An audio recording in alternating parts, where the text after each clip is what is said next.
आजकल काफी सारे लोग स्टॉक एक्सचेंज में इन्वेस्टमेंट करते हैं जहां पे लोग शेयर्स परचेज करते हैं। लेकिन कुछ टर्म्स जो होते हैं वो लोगों को पता नहीं होते हैं। तो अगर ये टर्म्स हमको पता चलेगा तो हम लोग स्टॉक एक्सचेंज में जो भी ट्रेडिंग होता है उसको अच्छे से समझ सकते हैं। सो ये कौन से टर्म्स है उसके बारे में अभी हम लोग पढ़ते हैं। सबसे पहले ब्रोकर होता है। ना ब्रोकर हम सबको पता है।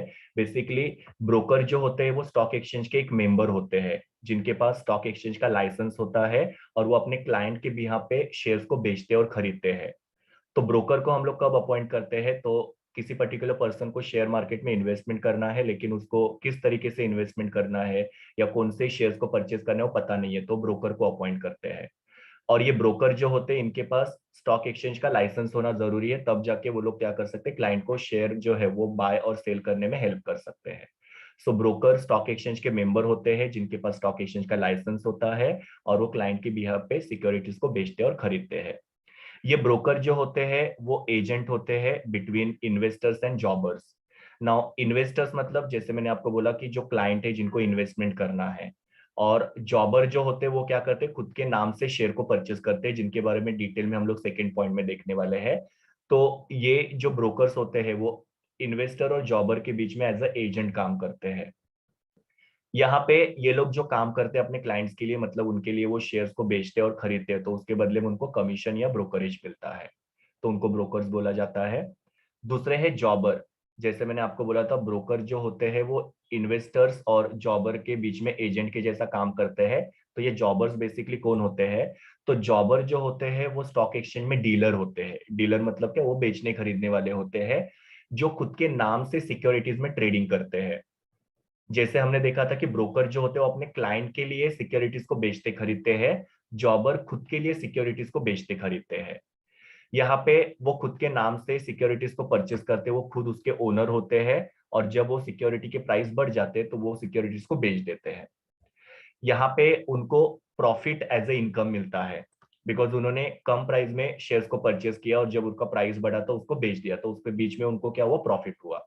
जैसे 10 रुपए में उन्होंने शेयर को परचेस किया और 15 रुपीज में उसको बेचा तो 5 रुपीज उनको यहाँ पे प्रॉफिट मिला। तो जैसे हम लोग ने वहां पे ब्रोकर में देखा था कि ब्रोकर को ब्रोकरेज या कमीशन मिलता है वैसे जॉबर को यहाँ पे प्रॉफिट एज ए इनकम मिलता है। फिर बाद में ये जॉबर जो होते हैं वो प्रोफेशनल स्पेक्यूलेटर्स होते हैं स्टॉक एक्सचेंज के अंदर। स्पेक्यूलेटर्स का मतलब क्या होता है जो स्पेक्यूलेशन करते हैं कि आगे जाके शेयर का प्राइस बढ़ेगा या आगे जाके शेयर का प्राइस जो है वो कम होगा। तो ये स्पेक्यूलेटर्स होते हैं मतलब अंदाजा लगाने वाले होते हैं। अगर उनको लगता है कि पर्टिकुलर शेयर का प्राइस जो है बढ़ने वाला है तो शेयर को परचेस करते हैं। अगर उनको लगता है कि पर्टिकुलर शेयर का प्राइस कम होने वाला है तो वो शेयर्स को बेचना शुरू कर देते हैं। तो इस तरीके से जॉबर जो होते हैं वो स्टॉक एक्सचेंज में प्रोफेशनल स्पेक्यूलेटर्स होते हैं। और ये जॉबर जो होते हैं इनको डायरेक्टली इन्वेस्टर्स के साथ डील करने के लिए परमिशन नहीं होती है। क्योंकि ब्रोकर जो होते हैं वो इन्वेस्टर के साथ डील कर सकते हैं मतलब इन्वेस्टर्स को सिक्योरिटी बेचने खरीदने में हेल्प कर सकते हैं। लेकिन जॉबर जो है वो इन्वेस्टर के साथ डायरेक्टली डील नहीं कर सकते हैं। जॉबर जो खुद के नाम पे सिक्योरिटीज को परचेज कर सकते हैं लेकिन इन्वेस्टर्स के लिए वो सिक्योरिटीज में डीलिंग नहीं कर सकते हैं। फिर बाद में है बुल जिसको तेजी वाला बोला जाता है। ना बुल मतलब क्या होते हैं ये कुछ स्पेक्यूलेटर्स होते हैं जैसे मैंने आपको अभी बताया कि स्पेक्यूलेटर्स वो होते हैं जो स्टॉक एक्सचेंज में बैठते हैं और ये स्पेक्यूलेट करते हैं या प्रेडिक्ट करते हैं कि आगे जाके शेयर का प्राइस बढ़ेगा या कम होगा। तो बुल एक तरीके के स्पेक्यूलेटर्स होते हैं जो ये एक्सपेक्ट करते हैं कि आगे जाके शेयर के प्राइस जो है बढ़ने वाले हैं। और इसके लिए वो लोग क्या करते हैं शेयर जो है परचेस करना शुरू करते हैं ताकि आगे जाके वो शेयर्स को बेच के प्रॉफिट कमाएंगे। सो सिंपल सा है बुल मतलब क्या कुछ स्पेक्यूलेटर्स है जो ये एक्सपेक्ट कर रहे हैं कि आगे जाके शेयर का प्राइस बढ़ेगा। इसके लिए वो अभी शेयर्स को परचेस कर रहे हैं और फिर बाद में जब शेयर का प्राइस बढ़ेगा तो उसको बेच के प्रॉफिट अर्न करते हैं। ये जो बुल होते हैं वो ऑप्टिमिस्टिक होते हैं। ऑप्टिमिस्टिक मतलब क्या आशावादी होते हैं उनको लगता है कि आगे जाके शेयर का प्राइस जो बढ़ने वाला है। बुल जो होते हैं उसकी वजह से सिक्योरिटीज पर प्राइस जो होती है वो बढ़ना शुरू हो जाता है बिकॉज मैंने आपको बोला कि बुल जो होते हैं वो ऐसा एक्सपेक्ट कर रहे हैं कि आगे जाके शेयर का प्राइस बढ़ेगा। तो ज्यादा शेयर परचेस करना शुरू करते हैं और जब डिमांड बढ़ती है तो आपको पता है कि प्राइस भी बढ़ना शुरू हो जाता है। सो बुल जो होते हैं वो ज्यादा शेयर परचेस करने की वजह से यहाँ पे शेयर का प्राइस जो बढ़ना शुरू हो जाता है। उसके अपोजिट है बियर। बियर को बोला जाता है मंदी वाला। ना यहाँ पे ये स्पेक्यूलेटर्स होते हैं जो ये एक्सपेक्ट करते हैं कि आगे जाके शेयर का प्राइस जो है वो फॉल होगा। तो देखो बियर और बुल, इसमें क्या फर्क होता है? तो बुल जो होता है वो स्पेक्यूलेटर्स होते हैं जो ये एक्सपेक्ट करते हैं कि आगे जाके शेयर का प्राइस बढ़ेगा, और बियर ये भी स्पेक्यूलेटर्स होते हैं, वो ये एक्सपेक्ट करते हैं कि आगे जाके शेयर का प्राइस जो कम होने वाला है। तो ऑब्वियसली यहाँ पे उनको पता है कि आगे जाके शेयर का प्राइस कम होगा, इसके लिए वो शेयर्स को क्या करते हैं, सेल करते हैं, ताकि उनको लॉस नहीं हो। मतलब अभी अगर सपोज शेयर का प्राइस 50 रुपीज है, तो आगे जाके वो 20 रुपीज होगा, तो वो क्या करेंगे, अभी वो शेयर्स को बेच देंगे, नहीं तो फिर वो फ्यूचर में प्राइस 20 रुपीज पे होगा तो उनको लॉस हो जाएगा। तो बिकॉज यहाँ पे उन्होंने स्पेकुलेट किया या एक्सपेक्ट किया कि आगे जाके शेयर का प्राइस कम होगा, वो लोग क्या करेंगे, लॉस से बचने के लिए अपने सिक्योरिटीज को बेचना शुरू करेंगे। ये बियर जो होते हैं, इनके वजह से शेयर की प्राइस कम होना शुरू हो जाता है, बिकॉज बियर्स क्या करते हैं, शेयर्स को बेचते हैं, और जब शेयर्स को बेचेंगे तो शेयर का सप्लाई बढ़ जाएगा, और जब सप्लाई बढ़ता है तो वहां पे प्राइस क्या हो जाता है, कम हो जाता है। और हमने बुल में क्या देखा था, वहां पे वो जो बुल होते हैं वो लोग शेयर्स को परचेस करते हैं, इसकी वजह से डिमांड बढ़ता है तो प्राइस भी बढ़ना शुरू हो जाता है। लेकिन बियर की वजह से क्या होता है, यहाँ पे सिक्योरिटी की प्राइस कम होती है, बिकॉज यहाँ पे सेलिंग ज्यादा हो रही है। तो इस तरीके से बुल मतलब क्या होते हैं, तेजी वाले जो ये एक्सपेक्ट करे कि शेयर का प्राइस फ्यूचर में बढ़ेगा, और बियर वालों को मंदी वाले बोला जाता है, बिकॉज वो लोग ये एक्सपेक्ट करते हैं कि आगे जाके शेयर का प्राइस फॉल होगा। Then next one is stag. Now stag जो होते हैं, ये कुछ मेंबर्स होते हैं जो नए सिक्योरिटीज को प्राइमरी मार्केट में से, मतलब आईपीओ में से परचेस करते हैं। मतलब फर्स्ट टाइम जो कंपनी सिक्योरिटीज को मार्केट में बेचती है, तो उसको वो क्या करते हैं, परचेस करते हैं, और बाद में जब वो शेयर स्टॉक एक्सचेंज में आते हैं तो उसको हाई प्राइस में बेच देते हैं। क्योंकि हम लोग ने पढ़ा हुआ है शेयर इशू के अंदर कि पहले कंपनी आईपीओ करती है, और आईपीओ के बाद में कंपनी अपने शेयर्स को स्टॉक एक्सचेंज में रजिस्टर करवाती है, ताकि पब्लिक वो शेयर को बेचे और खरीदे। तो जब कंपनी ने शेयर बेचे, तभी ये मेंबर्स ने क्या किया, वो शेयर्स को परचेस किए कम दाम में, और फिर बाद में कंपनी ने वो स्टॉक एक्सचेंज में शेयर्स को रजिस्टर करवा दिया। फिर रजिस्टर करने के बाद में पब्लिक वो शेयर को बेचते खरीदते, तो जैसे जैसे शेयर का प्राइस बढ़ते जाएगा, उस हिसाब से फिर यहाँ पे क्या होता है, वो लोग शेयर्स को बेचना शुरू कर देते हैं। तो इस हिसाब से यहाँ पे ये स्टैक जो होते हैं वो प्राइमरी मार्केट में से नए सिक्योरिटीज को परचेस करते हैं, और फिर बाद में उसको हायर प्राइस में स्टॉक एक्सचेंज के अंदर बेच देते हैं। इसको आप लोग कैसे याद रख सकते हो, इस तरीके से कि यहाँ पे आईपीओ में से या जो प्राइमरी मार्केट है उसमें से जो भी स्टैग मेंबर्स है, उन्होंने क्या किया, शेयर को परचेस किया, और फिर स्टॉक एक्सचेंज में जब उसका प्राइस बढ़ गया तो उसको उन्होंने बेच दिया और प्रॉफिट कमाया। फिर नेक्स्ट वाला है lame duck. Now lame duck जो होते हैं वो कुछ ऐसे बियर ब्रोकर्स होते हैं जिनका एक्सपेक्टेशन जो गलत हो गया है, और उसके वजह से उनको काफी ज्यादा लॉस हुआ है।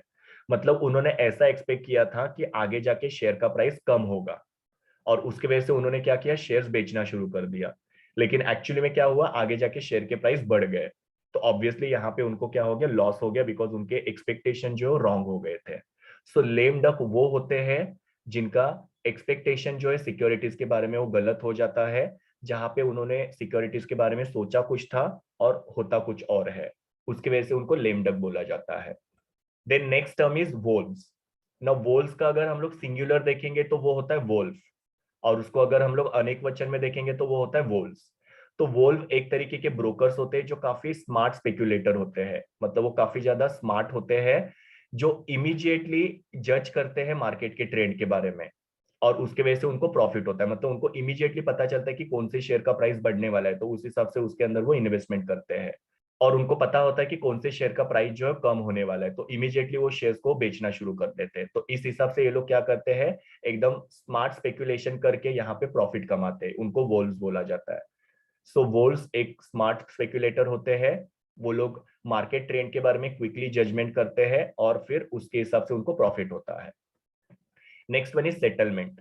नाउ सेटलमेंट का मतलब क्या होता है, यहाँ पे जो भी बायर है वो सिक्योरिटीज को परचेस करते हैं, तो बायर के अकाउंट में वो जो सिक्योरिटीज होते हैं वो क्रेडिट किए जाते हैं, और वो बायर के अकाउंट में से पैसे को माइनस करके सेलर के अकाउंट में वो पैसे जो होते हैं डिपॉजिट किए जाते हैं, तो उसको सेटलमेंट बोला जाता है। मतलब यहाँ पे बायर ने सिक्योरिटीज को परचेस किया, तो बायर के अकाउंट में सिक्योरिटीज आ गए, और बायर के अकाउंट में से पैसे जो है सेलर के अकाउंट में चले गए, तो वो एकदम अकाउंट सेटल हो गया। और ये जो सेटलमेंट होता है वो T+2 के हिसाब से होता है। T+2 का मतलब क्या होता है, टी मतलब ट्रेडिंग डेज, मतलब जिस दिन वो बायर ने शेयर्स को परचेस किया वो दिन +2, तो ऐसा यहाँ पे 3 दिन का टोटल टाइम लगता है, और 3 दिन के बाद में वो जो बायर है उसके अकाउंट में शेयर जो है वो ट्रांसफर हो जाएंगे। सेम अगर सेलिंग का केस होगा, तो उसमें भी कैसा होता है, सपोज एक पर्टिकुलर पर्सन ने अपने शेयर्स को सेल कर दिया, तो यहाँ पे भी T+2 डे होता है, मतलब जिस दिन उसने वो सेल किया +2 डेज उसके बाद में उसके अकाउंट में से वो शेयर चले जाएंगे और उसके अकाउंट में पैसे आ जाएंगे। तो सेटलमेंट में क्या होता है, बेसिकली यहाँ पे सिक्योरिटी जो होते हैं उसका ट्रांसफर होता है, जहाँ पे बायर जो होता है उसके अकाउंट में सिक्योरिटी क्रेडिट की जाती है और सेलर जो होता है उसके अकाउंट में पैसे जो होते हैं वो क्रेडिट किए जाते हैं। तो उसको ही सेटलमेंट बोला जाता है। ये सेटलमेंट जो होता है T+2 डेज में होता है। Next one is contract note. Now contract note जो होता है, ये ब्रोकर जो होते हैं अपने क्लाइंट को देते हैं। जब भी कोई भी सिक्योरिटीज परचेस करते हैं तो इस तरीके का एक कॉन्ट्रैक्ट नोट बनता है, जिसके अंदर कौन से सिक्योरिटीज परचेस की है, कितने प्राइस में परचेस की है, तो वो सब ये कॉन्ट्रैक्ट नोट के अंदर लिखा रहता है। तो ये कॉन्ट्रैक्ट नोट जो होता है वो ब्रोकर जब शेयर परचेस करता है अपने क्लाइंट के लिए, तो वो क्लाइंट को ये कॉन्ट्रैक्ट नोट देते हैं ताकि क्लाइंट को पता चले कि कौन से शेयर परचेस किए हैं। ये जो कॉन्ट्रैक्ट नोट होता है वो ट्रांजैक्शन को वैलिडेट करता है। जैसे कि हम लोग सपोज कोई भी गुड्स परचेज करते हैं तो हमको उसका बिल मिलता है, तो उस हिसाब से ये कॉन्ट्रैक्ट नोट होता है। तो कॉन्ट्रैक्ट नोट मतलब क्या, कि वो पर्टिकुलर क्लाइंट के नाम से ब्रोकर ने शेयर जो है परचेज किए हुए हैं। यहाँ पे ब्रोकर और क्लाइंट दोनों के पास ये कॉन्ट्रैक्ट नोट का एक एक कॉपी होता है, और ये कॉपी जो होता है वो ट्रांजैक्शन होने के बाद में 24 आवर्स के अंदर इमीडिएटली वो इशू किया जाता है। फिर होता है ट्रेडिंग रिंग। ना पहले कैसे होता था, जहां पे ऑफलाइन शेयर्स होते थे, मतलब फिजिकल फॉर्म में शेयर्स को बेचा खरीदा जाता था, तो तभी कैसे होता था, स्टॉक एक्सचेंज के अंदर शेयर्स का इस तरीके से ट्रेडिंग या ऑक्शन होता था। पर आजकल क्या हो चुका है कि ऑनलाइन शेयर का ट्रांजैक्शन होता है, तो वहां पे ट्रेडिंग रिंग नहीं होता था। पहले ऐसे लोग रिंग में बैठते थे और वहां पे कुछ लोग शेयर्स को बेचते थे और कुछ लोग शेयर्स को खरीदा करते थे। लेकिन आजकल इलेक्ट्रॉनिक फॉर्म में शेयर्स होने की वजह से ट्रेडिंग रिंग जो होता है वो पाया नहीं जाता है। Then next one is insider trading. Insider trading एक तरीके की इलीगल एक्टिविटी है। यहाँ पे क्या होता है कि कंपनी की कुछ नॉन पब्लिक इंफॉर्मेशन है, जिसको यूज करके कुछ लोग क्या करते हैं, शेयर को परचेस करते हैं। जैसे कंपनी की कोई सीक्रेट इंफॉर्मेशन है जो अभी तक पब्लिक को नहीं पता चली है, लेकिन कुछ लोगों ने वो इंफॉर्मेशन को क्या किया, कंपनी से बाहर डिस्क्लोज किया, और उसके वजह से कुछ लोगों ने वो शेयर को परचेस करना शुरू कर दिया। तो यहाँ पे कुछ नॉन पब्लिक इंफॉर्मेशन है जिसका एक्सेस या जो इंफॉर्मेशन है वो कुछ लोगों को मिलने की वजह से वो लोग क्या कर रहे हैं, यहाँ पे शेयर को परचेस कर रहे हैं। तो उसको यहाँ पे इनसाइडर ट्रेडिंग बोला जाता है। और जैसे मैंने आप लोगों को बोला, इनसाइडर ट्रेडिंग जो होता है वो इलीगल होता है, बिकॉज ये ऐसी कुछ इंफॉर्मेशन है जो दूसरे इन्वेस्टर्स को पता नहीं है, लेकिन यहाँ पे वो इंफॉर्मेशन को यूज करके कुछ लोगों ने क्या किया, कंपनी के शेयर परचेस या सेल करना शुरू कर दिया। तो उसकी वजह से इसको इनसाइडर ट्रेडिंग बोला जाता है। Then next one is day trading. Day trading का मतलब क्या होता है, जहां पे सिक्योरिटीज को सेम डे में बाय और सेल किया जाता है। मतलब जैसे मार्केट ओपन होता है, तो मार्केट ओपन होने के बाद में पर्सन जो है वो शेयर्स को क्या करेगा, परचेस करेगा, और मार्केट क्लोज होने से पहले वो शेयर्स को सेम डे पे बेच देगा। इसके लिए इसको डे ट्रेडिंग बोला जाता है, कि एक दिन का यहाँ पे ट्रेडिंग हो रहा है, सेम डे पे सिक्योरिटीज को परचेस किया जा रहा है, और मार्केट बंद होने से पहले सेम डे पे वो सिक्योरिटीज को सेल किए जा रहे हैं। Then next one is Sensex. Now Sensex जो है वो बीएसई का इंडेक्स है। बीएसई मतलब बॉम्बे स्टॉक एक्सचेंज का ये इंडेक्स है। मतलब यहाँ पे कुछ ऐसी 30 कंपनीज है जिनके शेयर जो होते हैं वो बीएसई के अंदर लिस्टेड है, उनका एक लिस्ट बनाया है या एक इंडेक्स बनाया गया है जिसको सेंसेक्स बोला जाता है। और उसके अंदर लिखा रहता है कि कौन से कंपनी का शेयर का प्राइस जो इंक्रीज हो रहा है और कौन से कंपनी के शेयर के प्राइस जो डिक्रीज हो रहे हैं। तो आप लोग ऐसे अगर स्टॉक एक्सचेंज के बाहर जाओगे, या फिर इवन टीवी के ऊपर या फिर इंटरनेट के ऊपर अगर आप मनी कंट्रोल वगैरह देखते हो, तो वहां पे आप सेंसेक्स देखोगे, और फिर आपको वहां पे वो 30 कंपनी के शेयर के जो प्राइजेस है वो दिखाई देंगे, कि कौन से कंपनी के शेयर प्राइस बढ़ रहे हैं और कौन सी कंपनी के शेयर के प्राइस कम हो रहे हैं। तो सेंसेक्स बीएसई का इंडेक्स है, जिसके अंदर कुछ 30 कंपनीज है जिनके शेयर के प्राइस बढ़ रहे हैं या कम हो रहे हैं, वो रिप्रेजेंट किया जाता है, दर्शाया जाता है। फिर होता है निफ्टी। नाउ निफ्टी जो होता है वो एनएससी का इंडेक्स है, मतलब नेशनल स्टॉक एक्सचेंज का वो इंडेक्स है। निफ्टी के अंदर टोटल 50 कंपनीज होती है, जिसके अंदर सेंसेक्स की 30 कंपनीज होती है और दूसरी 20 कंपनीज होती है। और ये निफ्टी जो होता है वो 50 कंपनी जिसके शेयर इसके अंदर लिस्टेड है उसका जो स्टेटस है वो रिप्रेजेंट करते हैं, मतलब वो 50 कंपनी के शेयर के प्राइस बढ़ रहे हैं या कम हो रहे हैं वो बताते हैं। और ये निफ्टी जो है 1996 में क्रिएट किया गया था। नेक्स्ट हमें रैली। नाउ रैली का मतलब क्या होता है, कि यहाँ पे सेंसेक्स और निफ्टी जो अभी हम लोग ने देखा, सेंसेक्स मतलब ये बीएसई का होता है जिसके अंदर 30 कंपनीज के शेयर जो होते हैं वो लिस्टेड होते हैं, और निफ्टी एनएससी का होता है जिसके अंदर 50 कंपनी के शेयर लिस्टेड हो रहे हैं। ये सेंसेक्स या निफ्टी जो है वो अपवर्ड डायरेक्शन में जा रहा है, मतलब बढ़ते जा रहा है, तो उसको रैली बोला जाता है। इस समय पे बुल जो होते हैं वो काफी एक्टिव होते हैं मार्केट में। बुल मतलब मैंने आपको बोला था जो ये प्रेडिक्ट करते हैं या एक्सपेक्ट करते हैं कि आगे जाके शेयर का प्राइस बढ़ जाएगा, तो बुल यहाँ पे काफी ज्यादा अलर्ट रहते हैं। बिकॉज जैसे मैंने आपको बोला कि यहाँ पे शेयर के प्राइसेज जो अपवर्ड जा रहे हैं। उसका अपोजिट होता है क्रैश। नाउ क्रैश में क्या होता है, सेंसेक्स और निफ्टी जो होता है वो डाउनवर्ड डायरेक्शन में चला जाता है, मतलब यहाँ पे शेयर के प्राइजेस जो होते हैं वो कम होते हैं। यहाँ पे बियर जो होते हैं वो ज्यादा एक्टिव होते हैं, जो ये सोचते हैं कि आगे जाके शेयर का प्राइस कम होगा, तो यहाँ पे ये लोग क्या करते हैं, शेयर को बेचना शुरू कर देते हैं। Then next term is stop loss.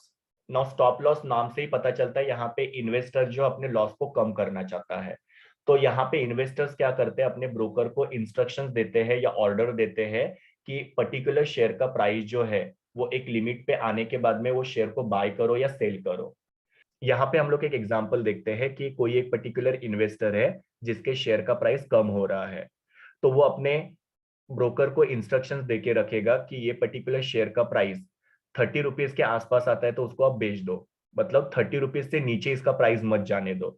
तो यहाँ पे इन्वेस्टर ने स्टॉप लॉस लगा के रखा है, जहां पे ब्रोकर को इन्वेस्टर ने बताया कि 30 रुपीज तक अगर शेयर का प्राइस आता है तो उसको बेच दो, 30 रुपीज के नीचे वो प्राइस को जाने नहीं दे। और आजकल तो सॉफ्टवेयर होते हैं, तो वहां पे ऑटोमेटिकली ये स्टॉप लॉस जो है वो फिक्स किया जा सकता है। और जैसे ही वो स्टॉप लॉस प्राइस तक वो शेयर का प्राइस पहुंच जाता है तो ऑटोमेटिकली वो शेयर जो होता है बिक जाता है। तो इस तरीके से यहाँ पे स्टॉप लॉस के थ्रू इन्वेस्टर जो है वो अपने लॉसेस को कम करता है। और स्पेशली जब शेयर्स के प्राइसेस कम होते जाते हैं तभी ये स्टॉप लॉस जो होता है उसको यूज किया जा सकता है।